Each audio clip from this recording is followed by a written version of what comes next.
Hello friend. हम लोग 19वीं शताब्दी के सामाजिक और धार्मिक सुधार आंदोलन पढ़ रहे थे। यानी 19वीं शताब्दी में हमारे समाज में, हमारे धर्म में जो आंदोलन हुए उसके बारे में पढ़ लिए, जिसमें से कुछ कुछ प्रमुख आंदोलन हम लोग ने पढ़ा और कुछ कुछ संस्था के बारे में पढ़ा। जैसे ब्रह्म समाज के बारे में पढ़ लिया हम लोग।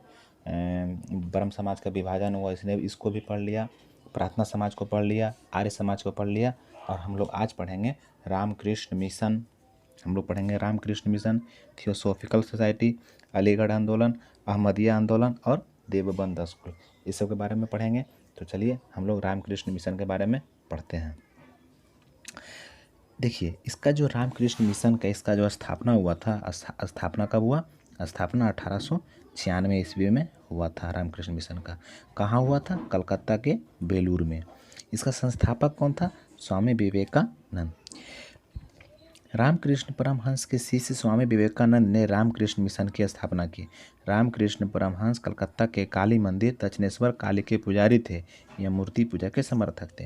रामकृष्ण, चूँकि स्वामी विवेकानंद के जो गुरु थे वो थे रामकृष्ण परमहंस।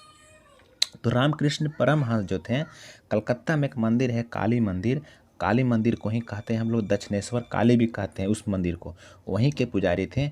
और ये जो थे मूर्ति पूजा के समर्थक थे। मूर्ति को मतलब मानते थे कि हाँ, मूर्ति पूजा करना चाहिए। और है अगला, स्वामी विवेकानंद का मूल नाम नरेंद्रनाथ दत्त था। सवाल पूछता है कि स्वामी विवेकानंद का जो मूल नाम था वो क्या था? तो स्वामी विवेकानंद का मूल नाम नरेंद्रनाथ दत्त था। चूँकि ये जो थे स्वामी विवेकानंद रामकृष्ण परमहंस से ये बहुत प्रभावित थे। प्रभावित इसलिए थे क्योंकि ये काली के बहुत बड़े भक्त थे। और काली के बहुत बड़े भक्त थे। ये कहा जाता है कि काली माई जो थी इनको साक्षात दर्शन देती थी। तो स्वामी विवेकानंद बोले कि हमको भी दर्शन कराइए, हमको भी देखना है। तो ये भी उनको दिखा दिए, उनको दर्शन करा दिए। तब से क्या हुआ, इनसे प्रभावित होकर के उनके शिष्य बन गए। ऐसा हमने सिर्फ सुना है, ये बात ऐसा लोग कहते हैं कि इस प्रकार से जो स्वामी विवेकानंद थे वो रामकृष्ण परमहंस से प्रभावित होकर के फिर उनके शिष्य बन गए। जब शिष्य ही हिंदू धर्म मूर्ति पूजा के समर्थक थे तो इनका चेला भी स्वामी विवेकानंद भी हिंदू धर्म और मूर्ति पूजा क्या हो गए?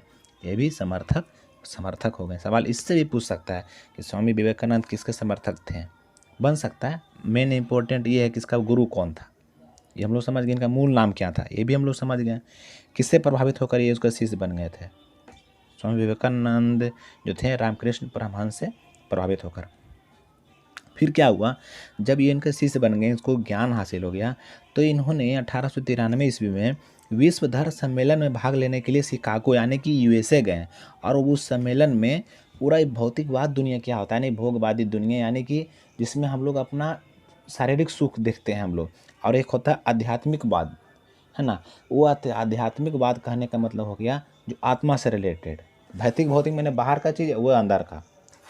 इसमें तो इस सम्मेलन में गए तो इस पर काफ़ी तर्क दिया कि ये आखिर ये भौतिकवाद क्या होता है और आध्यात्मिकवाद क्या होता है। इस पर तर्क दिया, जिससे जो थे वहाँ के, जहाँ शिकागो में दिए, वहाँ के धर्म के हम लोग के मतलब कहने का मतलब जहाँ भाषण दिए तो विश्व के लोग आए थे। तो विश्व के लोगों ने भारतीय धर्म को, अच्छाइयों का ज्ञान को मतलब एक प्रकार से उन लोग सराहना किया एक प्रकार से। और उन लोग के हमारे धर्म में क्या अच्छाइयाँ है, क्या क्या है, क्या खूबी है हमारे धर्म में, इन लोग को अच्छा से पता चल गया कि भारतीय लोग आखिर है क्या। किसको? यहाँ जहाँ भाषण दिए थे, विश्व धर्म सम्मेलन हुआ था यूएसए में, वहाँ।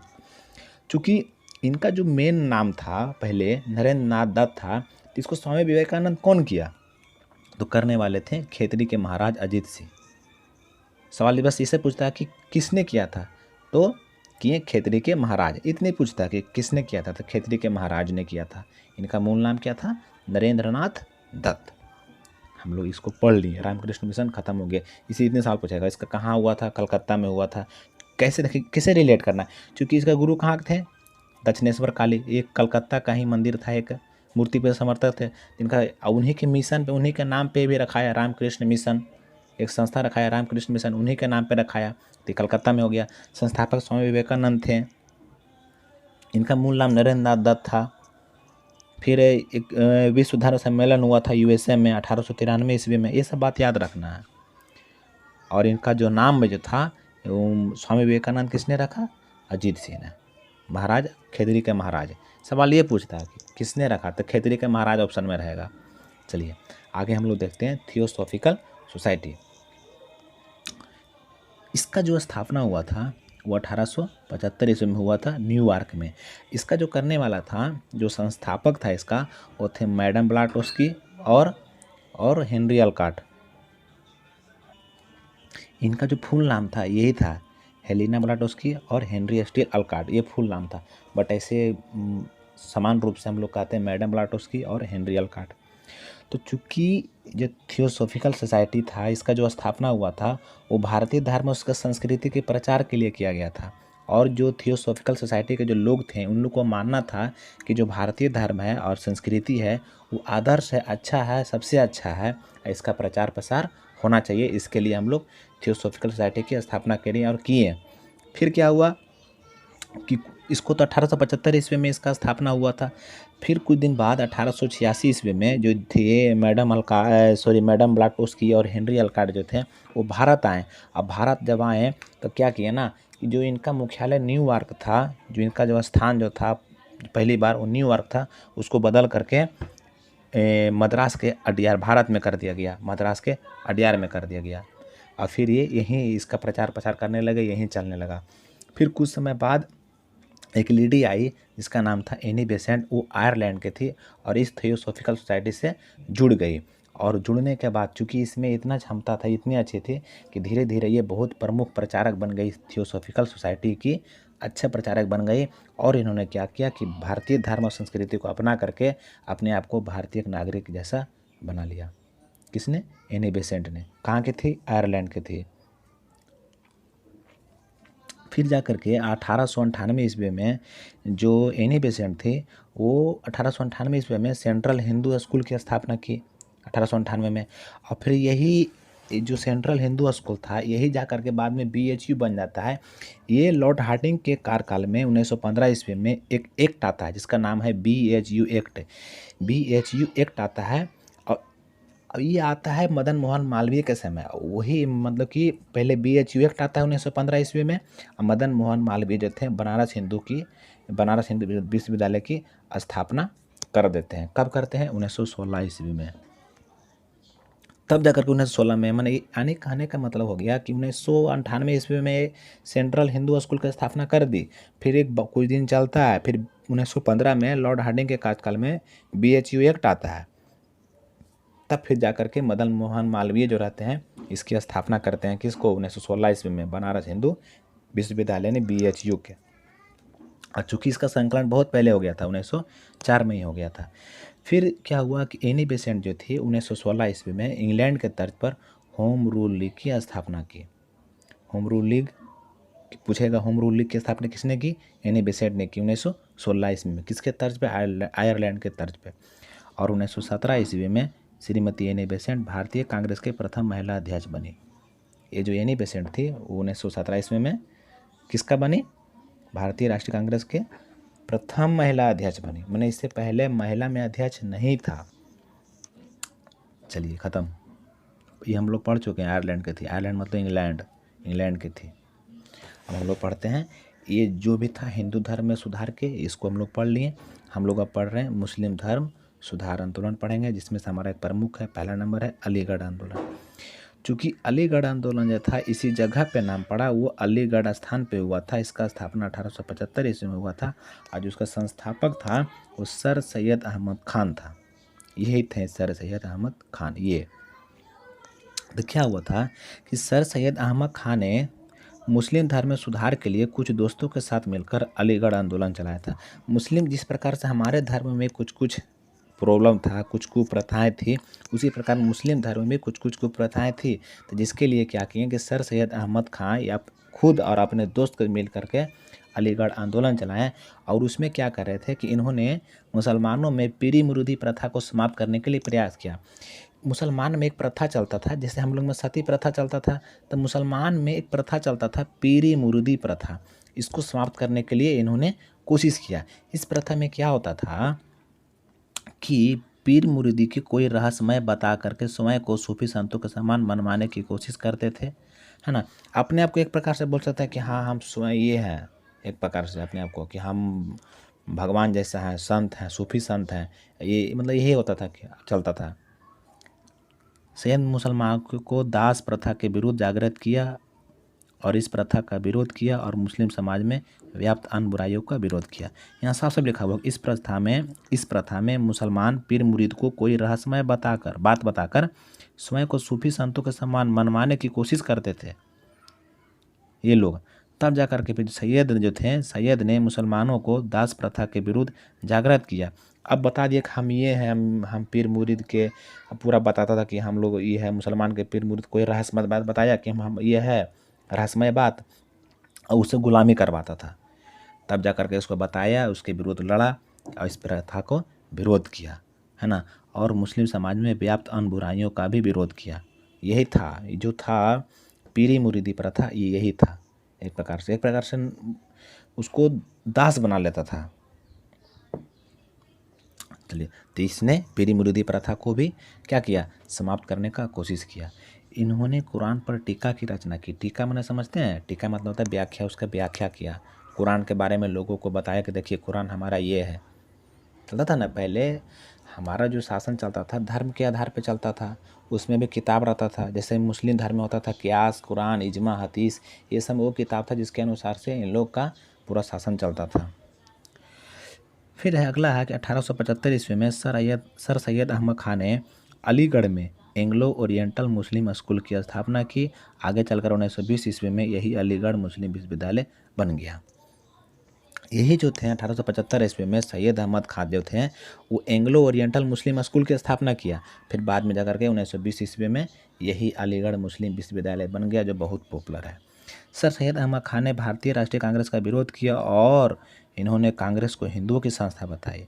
ये सवाल भी आई कि किसने कहा था, किसने भारतीय राष्ट्रीय कांग्रेस को मैंने कि हिंदुओं की संस्था बताई, किसने, सर सैयद अहमद खान ने।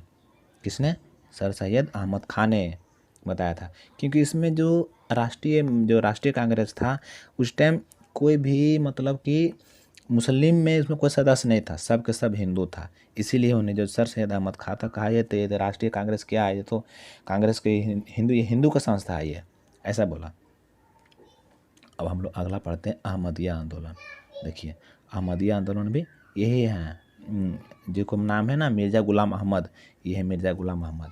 तो चूँकि इसका जो स्थापना हुआ था ये अहमदिया आंदोलन का मतलब हुआ एक प्रकार के, अहमदिया आंदोलन भी जो चला था ये अहमदिया, एक सेकेंड, तो ये भी एक संस्था था अहमदिया आंदोलन, ये भी सुधार के लिए ही लाया गया था। अब क्या हुआ था कि इसका जो स्थापना हुआ था अहमदिया आंदोलन का वो 1889 ईस्वी में हुआ था। अहमदिया आंदोलन का जो हुआ था 1889 ईस्वी में हुआ था। कादियान नामक गांव है गुरुदासपुर पंजाब में, वहीं हुआ था। कहाँ हुआ था, गुरुदासपुर पंजाब, कादियान नामक गांव। इसका जो संस्थापक थे मिर्ज़ा गुलाम अहमद। मिर्ज़ा गुलाम अहमद के नाम पर ही इस संस्था का नाम अहमदिया आंदोलन रखा गया। इन्हीं के नाम पर, जब मिर्ज़ा गुलाम अहमद थे इन्हीं के नाम पर इस संस्था का नाम रखा गया, अहमदिया आंदोलन रखा गया। चूँकि ये जो था अहमदिया आंदोलन हुआ, जो संस्था थी यह अहमदिया आंदोलन, ये ज़्यादा पॉपुलर नहीं हो पाया। वो इसलिए नहीं हो पाया था क्योंकि जो मिर्ज़ा गुलाम अहमद था अपने आप को कभी मोहम्मद पैगंबर मोहम्मद कहते थे, कभी कहते थे कि हम ईसा मसीह के अवतार हैं, कभी कहते थे कि हम कृष्णा के अवतार हैं। इसके कारण क्या हुआ, ये अब लोग क्या हो गया, दिशा भ्रमित हो गया ऐसे करने से।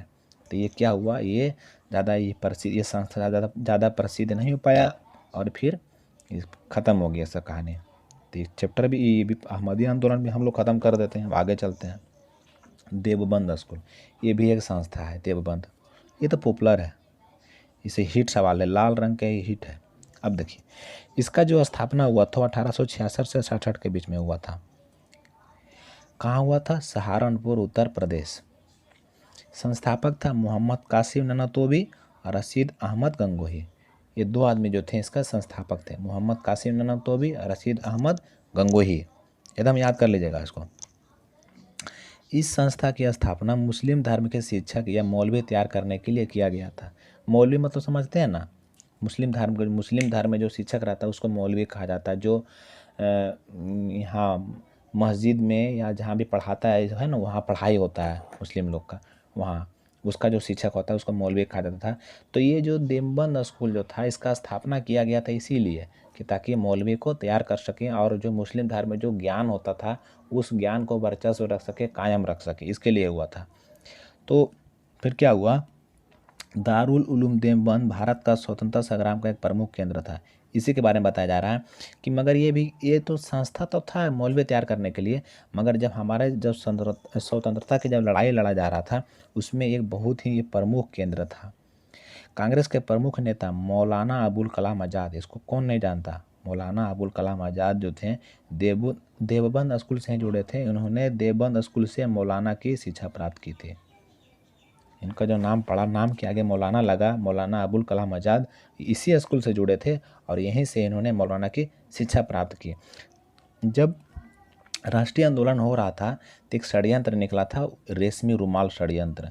ये शायद केसरिया रंग का एक रुमाल रहता था, उसमें कुछ कुछ बात लिखा रहता था और जो हमारे जो क्रांतिकारी होते थे उसके पास मैंने पहुंचा दिया जाता था रुमाल के रूप में। बाद में पकड़ा गया है फिर ये, मगर ये बहुत ही पॉपुलर हुआ था रेशमी रुमाल षड्यंत्र। तो रेशमी रुमाल षड्यंत्र जो था ये भी किससे रिलेटेड था, देवबंद स्कूल से। ख़त्म हो गया ये अब ख़त्म हो गया, चैप्टर ही ख़त्म हो गया। चलिए चैप्टर ख़त्म हो गया, तो बताइए कैसा लगा आप लोग को वीडियो अच्छा लगा तो वीडियो को लाइक कीजिए, चैनल को सब्सक्राइब कर लीजिए। और हम लोग हिंदू धर्म में जो हुआ सुधार आंदोलन इसको पढ़ लिए, मुस्लिम में सुधार आंदोलन हुआ इसको पढ़ लिए, प्रमुख जो एग्ज़ाम में आता है, ज़्यादा फालतू नहीं। अब हम लोग पढ़ेंगे सिख धर्म में सुधार हुआ और पारसी धर्म में सुधार हुआ। ये दोनों पढ़ने के बाद फिर जो कुछ अंग्रेज जो थे कानून बना दिए, जैसे सती प्रथा आया, विधवा पुनर्विवाह आया, दास प्रथा उन्मूलन आया, बाल विवाह निषेध अधिनियम आया, है ना। ये सब क्या हुआ, ये कुछ मतलब अंग्रेज द्वारा कानून बनाए गए थे। इसको हम लोग देखेंगे, इसको डीप में फिर पढ़ेंगे हम लोग, वो हम लोग अगला वीडियो में पढ़ेंगे। तो वीडियो लाइक ज़रूर कीजिएगा। ठीक है, मिलते हैं अगली वीडियो में।